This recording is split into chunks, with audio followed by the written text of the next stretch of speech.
Welcome to the Rustic Garden. Today is March 29th, and it's really about the time people start, at least in Maryland Zone 7 and around that zone, start getting their tomatoes ready for transplant. This is a group of tomatoes that are determinates, which means they'll grow to really a set height, they'll begin to set fruit, and then after the fruit's done maturing over a couple of weeks, they'll die back. These are also my cherry tomatoes, and I'm starting them early. One is I want to get the determinates in first so I get tomatoes more quickly to my garden. And the cherries, I'm actually going to work on trying to splice a couple different plants onto one stem, so I end up with a cherry tomato that has 2, 3, 4 different cherry tomatoes on them. We'll see how that goes. I'll be doing a video on it. So again, today's the 29th of March. These were planted on the 7th of March, so this is about 21 days worth of growth. The first thing that's important is to realize tomatoes want to germinate between at least 70 degrees and really up to 90 degrees. But in your house, 75, 80 degrees usually works pretty well. And they'll germinate at that temperature within, I don't know, 5 to 10 days. But I want you to notice, these are, let's see, these are Baxter Bush cherries. And you can see right down in there, a couple of seeds are just starting to come through. So they're going to germinate at different rates. These were all the seeds are planted at the same time. I put 3 or 4 in, and then I thinned them out. And these were thinned probably a week ago, so that I only want to end up with 1 plant per. But keep in mind, germination will come at different rates, and even though they can germinate quickly, within a week's time, they could take 14 days, they could take a little bit longer, and it's usually based on the warmth in your grow closet. If you can be around 75 degrees, you're going to be fine. Next thing is purpling. A lot of people worry about purpling. There's not too much purple on top of this plant. Purpling right down on the stem there, and then it kind of slowly changes over to green. That's perfectly normal. Underside, you can see some purpling. That's normal. Don't worry about that. If I take you over here to the Tiny Tom, all of them are a darker green, darker purple. If you flip the leaves over, they're just even darker than the Baxter Bush I showed you. And when you have a variety where they all look the same, all of these have been planted in the same starting mix, watered the same way, fed the same way, you don't have to worry about the purpling. That's just the variety. Let's see if I have any other examples.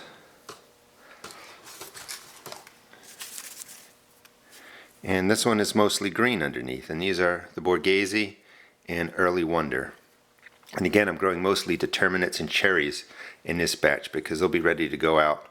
I want them to be ready to go out as soon as my frost is gone in my area. But not a whole lot of green. But you can just see from these varieties, purpling will happen. It's nothing to really worry about at this stage, and it's going to vary over the different types of plants that you have.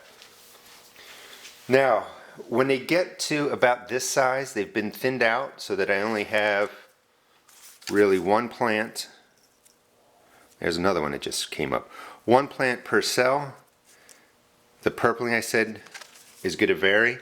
This is about the size you want to start feeding them. And you can really feed the tomatoes probably every time you water when they get to this height. Some of my videos may vary when you do it. But you want them to be about 3 weeks old, where they're more mature. They are not going to really get the fungus called dampening off disease at this size. That usually comes with seedlings that just germinate and break out of the soil. So what do I use? Half strength liquid fertilizer. This is Miracle Grow. I know some people don't like the company. However, the fertilizer is very effective. And all I do, half strength. So instead of a tablespoon per gallon, it's a half a tablespoon. And I just fill up the bottom of the tray. That would be my other tip. Is if you water, it's not so bad now because they're kind of getting strong, but if you water on the top, it splashes soil around. If these were younger, you could splash disease around, and also then you keep too much moisture up on top on the leaves, and that's when you get dampening off disease. So I always recommend just watering right down in the bottom of the tray.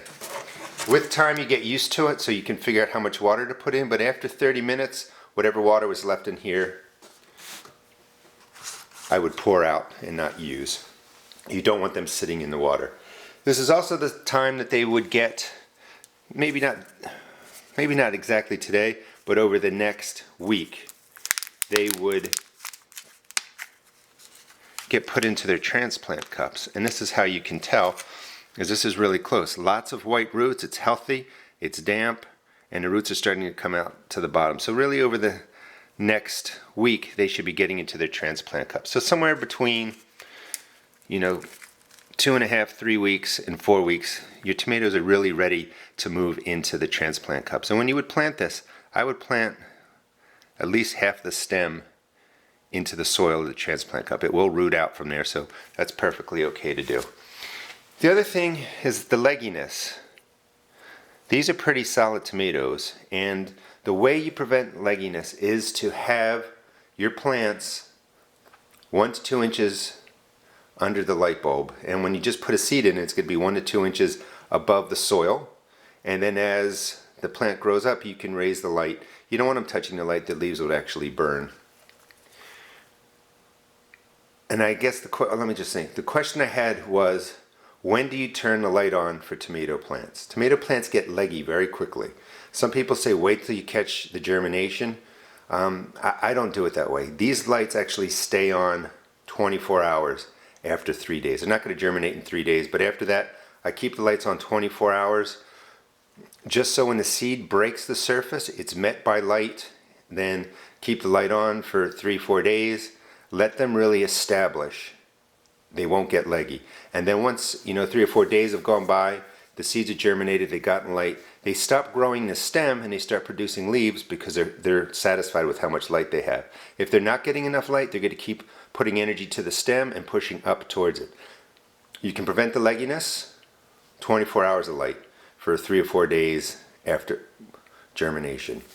And then you can go back to 16 hours of light, 8 hours off. They do need a dark cycle, but you can leave the light on. And I'm saying it several times because it's the most important period. You can leave the light on 24 hours, let them germinate, grow in the light for 3 or 4 days, and then go to your day-night cycle after that. And I would recommend 16 hours on, 8 hours off. Some things that I think are interesting. These are tiny Tim tomatoes, or let's see, Tiny Tim or Tiny Tom. Nope, Tiny Tim. And you can see how short they are. They're going to be short and stocky. This is called silvery fir. It's a cold tolerant plant, and the leaves are really tiny compared to what most tomatoes look like. So you want to know a little bit of what you're growing so that you're not shocked when you see something like this and you worry. You really know that it's doing perfectly fine. And then just as a strategy, your tomato plants aren't going to grow when the soil temperature is like 40 degrees and the day temperatures aren't really getting up into the 60s, high 60s. So rushing them outside from here to a cold ground and cold days is going to really make these plants sort of hibernate. They can become more purple because of the cold. They're not going to really take off and grow, so you don't have to rush tomatoes into the ground. You're actually better off waiting till the soil temperature starts getting into the higher 50s, and then the days are up in the 70s. Those tomatoes that you put out early are just going to sit there. Then you could put some out 2 weeks later after those are already in the ground. You're not going to gain anything. Those cold tomatoes are just going to sit there. When they both hit the heat, they're going to take off, so you're not going to gain anything. So timing-wise, it's not so much the last frost date for tomatoes. You want to start them indoors 6 to 8 weeks before the soil temperature is regularly going to be in the upper 50s, and the day temperatures are going to be up in the 70s. I hope that makes sense. So you count back. If your normal week is mid-May for those type of temperatures like it is here in Maryland Zone 7, you just count back 6 or 8 weeks before that time, and that's when you would start them. The next wave, I started these early again because they're determinate tomatoes. They mature in 60 days. I'm experimenting with the cherry tomatoes, and these are cold tolerant varieties in here. These are actually the seeds, a lot of them that I sell on my blog, and I'm always worried when I sell seeds that they don't germinate, but here's proof that they're doing that. So these are a cold tolerant variety, which means they can do a little bit better than the beefsteaks. So the beefsteaks, the indeterminate variety tomatoes, the tomatoes that like more warmth, are actually going to get planted this week in another flat. So I'm going to have 2 waves, cold tolerant, determinants, cherries, and then I'll have my indeterminate beefsteaks, larger cherry larger tomatoes that really enjoy the heat more. Hope this answered some questions. Please check out my blog at www.therustedgarden.blogspot.com. Keep in mind, purpling is okay. Just start feeding when they get to this size and you won't have anything to worry about. Thanks for watching.